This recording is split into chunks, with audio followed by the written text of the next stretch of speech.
towards students that can still get around and learn, but just need a little help in one way or another.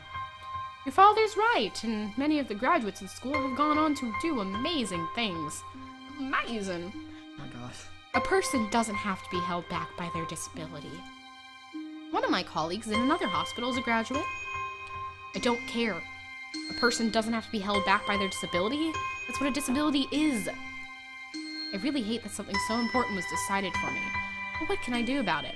A normal life is out of the question now. It's funny. I'd always thought my life was actually kind of boring. Now I miss it. I want to protest. I want to blame this lack of reaction on shock or fatigue. I could easily yell out something now. Something about how I can go back to school anyway. But no! Don't say anything. The fact that I know now it's futile. The music just like randomly stopped. I look around the room, feeling very tired of all this. The hospital, doctors, my condition, everything. I don't see anything that would make me feel any different, except for the window you could jump out of. There really isn't a choice. I know this, but thought of going to a disabled school. What are those even like?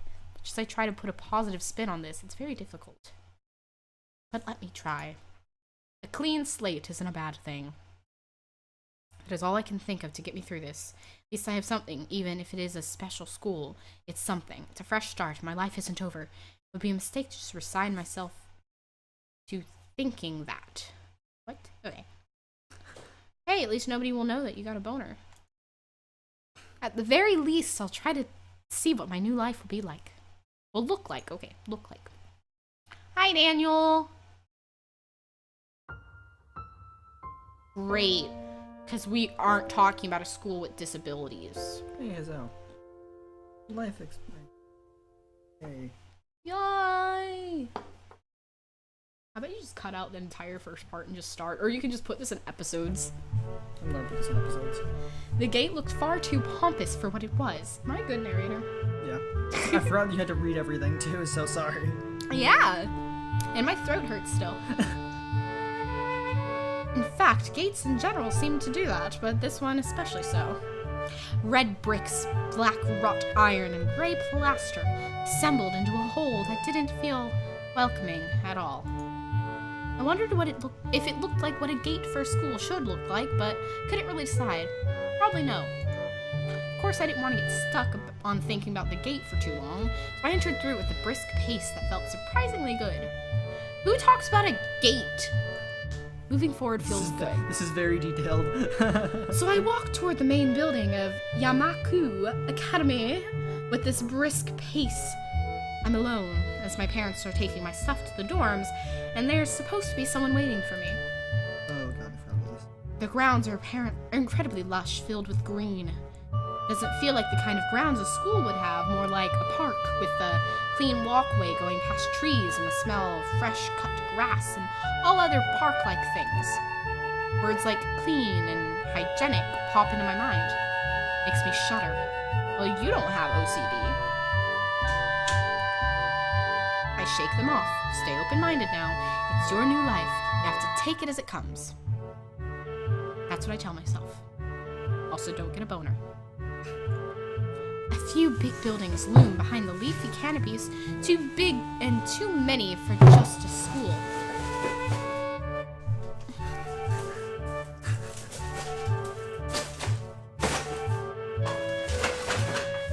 Hi. Yeah. Great. Awesome. Just wait.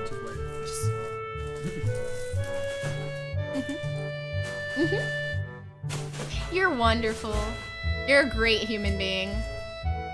I really appreciate having you in my life. Yeah. Daniel, please. We're recording. Daniel Gregory! Daniel Andrei Pietnitsky. Fuck off! Please! Daniel! Please.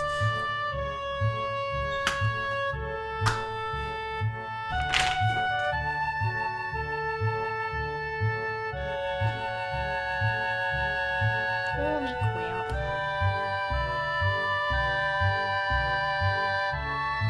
Hi. Learning again. fun, isn't it? Am I a better narrator than you thought I'd be? No, I know you're a good narrator. I just felt like this whole game. And we're back! Everything seems off. It's different from what I thought I knew about schools. It's an uncanny valley. Even though I was told this is my new school, in the back of my head, it doesn't feel like one.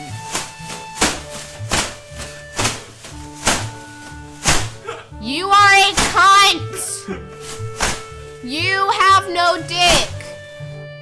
Daniel!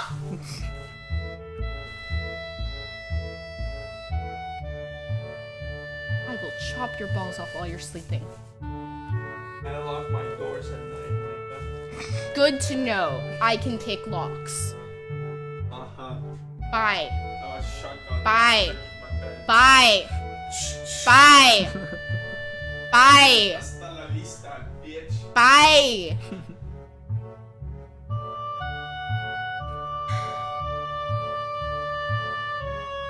I wonder if the feeling is real or caused by my expectations of a school for the disabled. Daniel? Aiden, can you take care of him real quick? Please? Daniel. Daniel, please. Please, Daniel. Daniel. Speaking of that, I don't see anyone else here. It's kind of eerie. Makes me wish there was somebody here so I could anchor myself to something tangible instead of having this feeling that I stepped into another dimension. The trees hum with the wind, and the green hues flashing all around me catch my attention. Dog, shut up! Makes me think about hospitals again. How they say the operating room are painted green because green is a calming color. So why am I feeling so anxious despite all this greenery? Same. Same, girl, same. Mocha! There's a tree next to you. Look at the green, calm the fuck down. Only after... What green are you talking about? Shut up! Only after I stand in front of the haughty main building, I surprise myself by realizing why the gate bothered me. It was the last chance I had to turn back. Even if I had no life I could return to. Daniel! Daniel, please. Shut the fuck up. But still, after entering, there was absolutely no way I could go back anymore. Feeling nervous and with this realization set in my head, I opened the front door. A tall man with bad posture notices me as I enter. We're the only people in the lobby, so it's only logical. Why the fuck do you have to say it? His posture is phenomenal. What the fuck? You must be Niki? Nina Niki? Nikai. Nikai, okay. So you are. I thought his name was Hisao. Excellent. I'm your homeroom and science teacher. My name is Mutao. Mutao. Okay. Mutao. I'm gonna call you Mutton, okay? Welcome. We exchange a handshake that is neither firm nor sloppy, and he looks at his watch. The head nurse asked you for a brief check-in visit, but there's no time for that now. Why, Mutton, why? Oh, should I go later? Yes, afternoon is probably fine. We should get going and introduce you to the rest of the class. They're waiting already. Waiting for me? I don't really like being the center of attention, but I guess it's inevitable in a situation like this. Somehow not knowing what is waiting for me makes me really nervous. Thinking of this, I almost miss what the teacher is saying. Do you want to introduce yourself to the class? I get to make a choice! Babe, I get to make a choice! What do I say? Why? Why? Do I have to? Of course not. That's why I asked. Right. Let's go then. My heart is pounding in my chest and keeps me thinking about my condition as I follow the teacher up the stairs. Probably looking at that ass of mutton. The third door down, the third door down the third floor corridor is marked as the classroom for class 3-3. Oh my god. Oh my god. Mutton opens the door and enters. Good morning, everyone. Sorry I'm late again. Sexy. Sexy. I hesitate for a split second at the door, freezing on the spot. And the music freezes. And the sexy face freezes. Ah, get a grip! This is a big step, I know that. But there isn't any point to worry so much about it. At least not this soon. Oh my god. Oh my god, that's me. That's me. I follow the teacher into the classroom and look around, partially so I won't have to meet the curious gazes of my new classmates. They all look like they're 5. But that's me. Red hair, glasses, that's me. Huh? Nothing. What? Nothing. What? It's pretty spacious. The ceiling is unusually high and there's a lot of space left over around and in between the desks.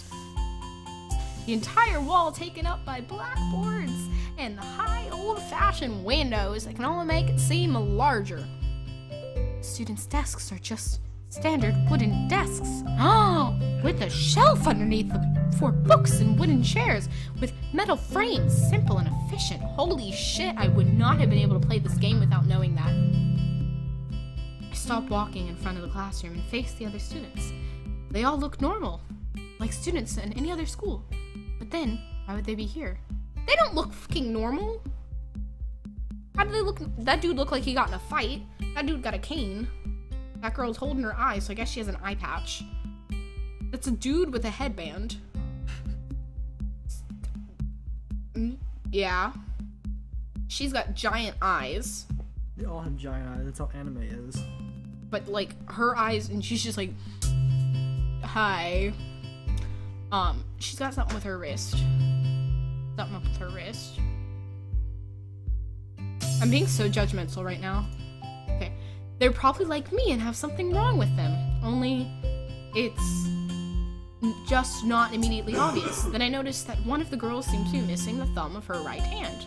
It's a little jarring. Which girl's? Oh, there's me. There's me. Which girl's missing her thumb? Probably not gonna like point it out in the open. Yeah, but I'm trying to look. I don't see. It's probably not gonna point it out. So like. Despite the natural tendency to listen when someone's talking about you, I tune out the teacher's speech halfway through while he introduces me to the class. I notice a flash of dark hair and see that someone is looking at me. A girl with really long, straight hair that is pretty eye-catching. Is she on this side? Probably. Okay. As she sees me looking back at her, she covers her face with her hands as if it will make her invisible. There is one boy with a cane leaning against the lockers at the rear of class. It's weird seeing someone so young with a cane. Another girl seems to be making some weird hand motions. Sign language? She peers at me over the rim of her glasses and goes back to whatever she's doing. So it was either this girl or the other girl. She's kind of cute. So is the cheery looking girl with pink hair sitting next to her. Oh, so it was this girl. Okay. So yeah, she's cute. She's really hard to miss. I don't know how I didn't notice her the moment I walked in. Please welcome our newest classmate. He claps his hands and so does everyone else, except one girl in the first row who has only one hand. This girl. I'm guessing. I cringe a little but hide it by bowing in thanks for this applause I did not deserve. After the applause, there's a brief silence that nobody seems to want to be responsible for breaking. The teacher soon realizes that he should probably say something. He opens up with some unintelligible noise, shuts up as he loses his momentum, then starts introducing me. Nobody seems to be too interested. Maybe I should have said yes to the self-introduction thing. Probably realizing he doesn't know anything about me, he just ends up saying my name wrong again and asks me to write it on the blackboard. I do that and turn back to face the class, feeling awkward. I listen to the teacher as he drones about getting along while letting my gaze sweep around the classroom. Everyone seems to be listening to him intently, and when he's done, they clap their hands again, which feels like a weird thing to do, except for the one girl. First row girl claps on this round with her one hand against her other wrist that is ended in a bandaged stump. Makes me feel a little bad. Oh, so it might have been that girl over there that had something on her wrist. We're going to be doing some group work today, so that'll give you a chance to talk with everyone. Is that okay with you? Yeah, it's fine with me. That's good. You can work with Hakamichi. She is the class representative. She can explain anything you might want to know, and who else would be able to do that better, right? How could I know? Teacher passes out the day's assignments and announces that we will be working in groups of 3. It hits me that I don't know who Hakamichi is. Slow.